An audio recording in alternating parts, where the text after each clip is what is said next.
What's up, boys? It's Nick from Team 501. I'm the King of the Scrubs, and as promised, I'm doing my Domain Monarchs side deck tutorial for the current format and possible decks that you could see in the upcoming format. So, without further ado, let's run into this guide. So, for the first one, we're going to talk about Zoo, because Zoo is the best deck of the format, and will continue to be the best deck of the format until it gets completely slaughtered on the ban list. So, this first tutorial is going to be what to side in if you're going first against the Zoo deck. So first, what you're going to bring in are your the one copy of Majesty's Fiend and the one copy of Zaborg the Mega Monarch. Let's get this out of the way real quick. And then bring in your two Twin Twisters. And I haven't tested this idea a lot, but Escalation in the Monarch seems good against Zoo. Being able to, if you open return, being able to summon the Monarch that you search during their turn is super good, but this isn't necessary. It's really just these four cards are the ones you want to bring in. And Majesty's Fiend is good against the deck because they can't activate Whiptail, they can't activate Trident, Mrs. Radiant doesn't float, Ram doesn't float. The deck does nothing if you have a Majesty's Fiend on the board with a Domain or a March. They don't get to do anything. Zaborg is there because you obviously want to obliterate their extra deck. You get to take all their Radiants, all their Tridents, all the Chakanines, depending on which one you think is more important. Usually when I see the Zoo deck, I take away all their abilities to recover extra deck cards and the powerful ones. So usually I get rid of the Mrs. Radiant, the Tridents, and a mixture of Broadbull and Chakanines, because Zaborg is only able to get 8, sometimes 6. So, and most Zoo players are side decking Anti-Spell Fragrance, so you really need Twin Twister to be able to remove their threats. And what you're going to take out is, one, you're going to take out the main deck Mega Thessalos because it isn't great in this matchup.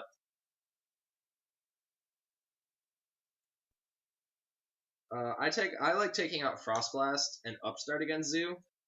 They're two cards that are pretty irrelevant in the matchup. And for Majesty's Fiend, I like to take out a copy of Karaz.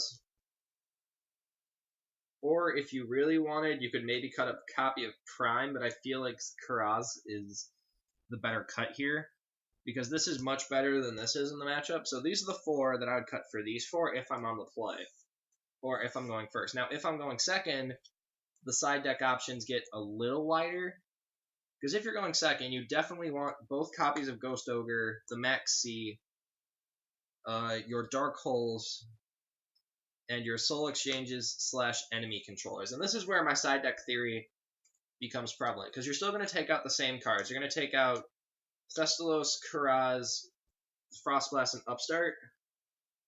But what I do is every time I go second, I side out my Gofus. And here's my reasoning why. Gofu is only here because it's tribute fodder and it's card advantage. And in Game 2, that is not what you're doing. In Game 2, you just need to clear the Zoo player's board and stick a Monarch as soon as you can. Gofu does not contribute to that game plan at all. Thessalos is only here for Game 1. That's its literal purpose. Karaz just isn't that great in this matchup. It's too volatile. It can't attack the turn summon, meaning you don't get the ability to hit the Zoo player. Frostblast, they don't play that many back row. Most of the time they're playing continuous cards, so this doesn't do anything. And Upstart's just a very easy cut. The Ghost Ogres are here, very easy to disrupt their plays. You can hit the Rat, you can hit the Barrage, you can hit the Broadbull, you can hit all sorts of things. Maxi is good for going second because it's Maxi. Dark Hole is good because it board wipes them. Most aren't playing My Body, they're playing Keonissimo, so it only gets to protect one of their monsters. And Soul Exchange is good because it means that if you don't have Tribute Fodder, you still can get a Monarch onto the board, especially if it's a Vanity's Fiend, because then they really can't do anything. So that's for the Zoo matchup. Now we're going to talk about Dracos. Draco is my favorite to side against because, you know, it's a terrible matchup for you. So, against the Draco deck, if I'm going first, I like to bring in Caius and Escalation, and that's it. If you want, you can bring in your Zaphions, but Zaphion is only really here for when you're going second. But you can bring them in for going first if you want. Don't really like it that much. Same in theory with Twin Twisters. I only like it going second, but you can side it in for going first. So let's just say you're siding in these four cards, because these are the four that you really need against Draco. What you're going to take out is, of course, the Thessalos. Or if you're going first, you probably keep Thessalos in, just because it's a hand rape card. So cut the Karaz, cut the Frostblast, cut the Upstart Goblin. And you can cut some of your copies of Vanity's Fiend, because it's a pretty lackluster card. Or what you could do is you could just cut the 3 Vanity's Fiends and the Upstart, keep the Thestalos in the deck. Just because it's a good card in the matchup. Just replace your Monarchs with better cards, more consistency, disruption for the deck. Now moving on for going second, this is just my favorite part of side decking. When you're siding for Draco going second, you get so many cards.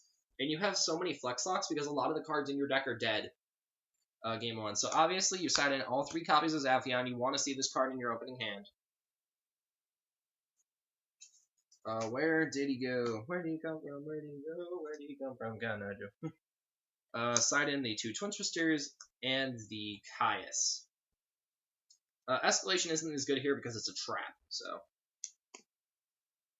I also like to bring in my Dark Holes against Draco because you just want to clear their board and stop their monsters from triggering. And I also like Ghost Ogre, so you're bringing in like 10 cards. Ghost Ogre isn't as necessary here, but I feel like you're going to need it to hit Diagram, to hit Dynamite Knight.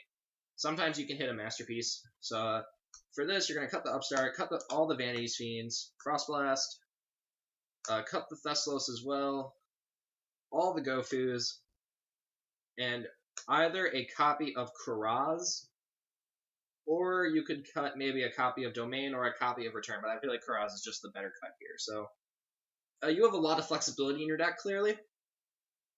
It's just True Draco. It's just going second, you just need to keep the board clear. That is your #1 priority as the Monarch player.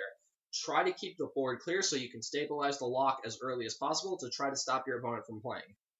Game 1 is a super grindy fest. Like when I play Draco at locals, the matches game 1 take anywhere from 35 to 50 minutes. Game 2, you have to try to win quickly so that you can either force the draw or you can possibly win the match depending on how game 1 goes for you. So game 2, just keep the board clear and just try to hit hard and fast. Play around Return, play around the Apocalypse, because Apocalypse is the card that hurts you more than Return does, because it cuts your monster's attack in half and it means you don't get to hit as hard. So that's really what's important about Draco.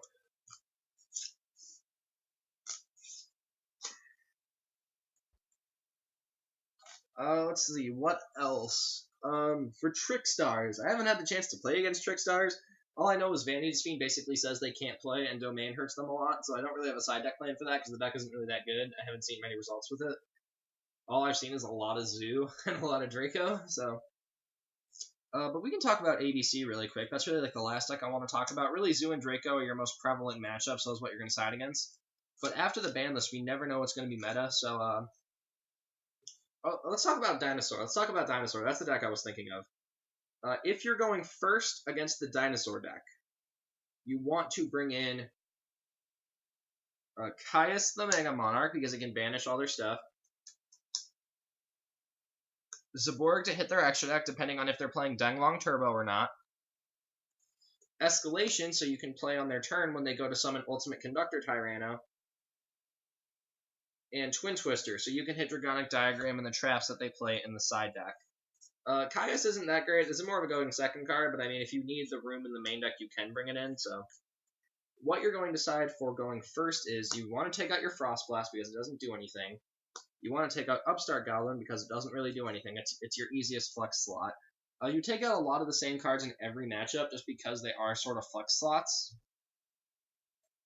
March of the Monarchs isn't necessarily great in this matchup just because they don't really have a lot of targeting effects. They do have some destruction effects, but the dinosaurs are just so big that you really need to get a Vanity's Fiend online and protect it. So March, it isn't that great in this matchup just because Conductor Tyranno was so good against your deck.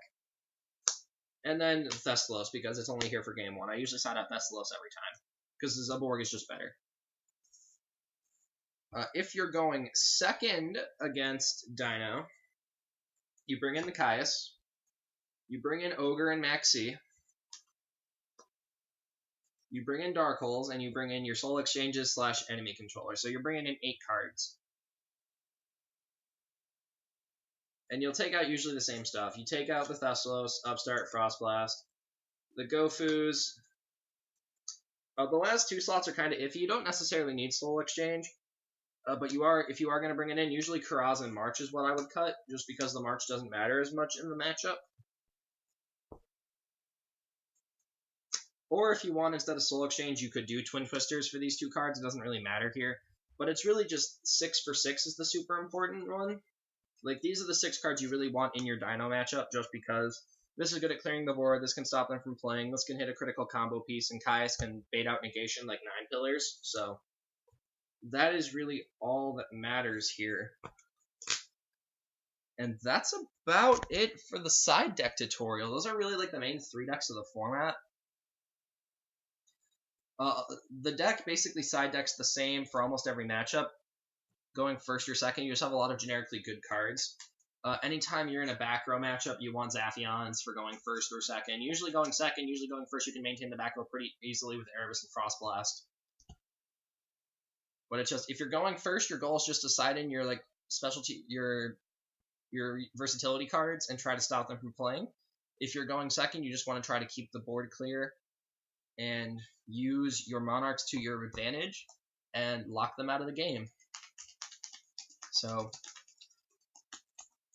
depending on what gets hit on the ban list, the deck might change a little bit. So cards that you could consider playing in the Manor side deck, 3 Link Slayer, obviously, card's great. Possibly Kaijus. I'm not playing any Kaijus in my deck because I don't have Gamma Seals. If I had Gamma Seals, I may consider putting them on the side. But you don't want to play Comungus because it's an Earth, and Mrs. Radiant makes it 2,900 attack, which is bigger than any of your Monarchs. But because we're getting Miss Starboy in the Circuit Break Special Edition, it means that water decks like Paleo, Mermail, and Phantasm Spiral, now if you give them the Gamma Seal, it's on 27, and it can beat over your 2,400, which is your lockdown cards. That's what's most important. So I feel like the board wipes and just hand traps are better than the Kaijus right now. Maybe after we get the ban list.